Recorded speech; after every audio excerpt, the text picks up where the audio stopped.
Now to the crisis and chaos in Venezuela and the first American interview in years with President Nicolas Maduro. Our chief national affairs correspondent Tom Llamas sat down with the embattled president right after Maduro's forces engaged in deadly clashes with protesters and right before American journalist Jorge Ramos was detained. Tom joins us from Caracas with the latest. Good morning, Tom.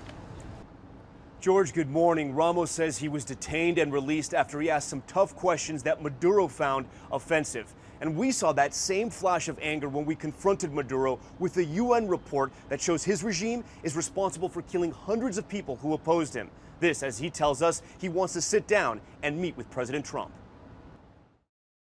This morning, embattled Venezuelan leader Nicolas Maduro digging in, facing a challenge to his rule by opposition leader Juan Guaido. Border clashes and widespread protests. This as President Trump has called for him to step aside. But now, in a rare interview, Maduro revealing to ABC News who he's really afraid of inside the White House. Do you fear President Trump?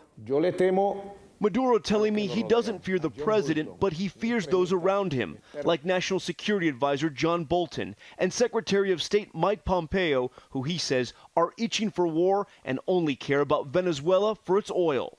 If he was standing in this room, right in front of you, what would your message be to him? The Venezuelan leader tells me he wants to sit down with President Trump, shake his hand, and start a dialogue.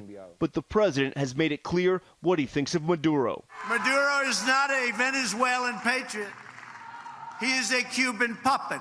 Juan Guaido, the man the U.S. and more than 50 other countries now recognize as the interim president, met with Vice President Mike Pence on Monday in Colombia, following violent clashes on the border when Guaido supporters and other Venezuelans, desperate for help, tried bringing in truckloads of U.S. aid. Aid Maduro refused to let into his country. Trucks full of supplies destroyed. As Venezuelans were clashing with the National Guard, aid trucks were set on fire. You were salsa dancing on TV. Why? Maduro dismissing the bizarre public spectacle, saying it was all normal, and growing angry when I asked about human rights abuses in Venezuela. Why are people who protest you end up either dead or in jail? Maduro calling me a liar, saying I, quote, lie like President Trump. But I told him a United Nations report says his regime is responsible for killing more than 500 people who have opposed his government. I also asked Maduro, with more than 50 countries calling him illegitimate, his people sick and starving, and his U.S. oil assets frozen, if this was checkmate. He said far from it. Robin, we have to remember, here in Venezuela, whoever controls the military controls the country. And right now, that's Nicolas Maduro. Robin? Yeah, and a lot of evidence behind the questions Tom was asking right there. Absolutely. You're right about that.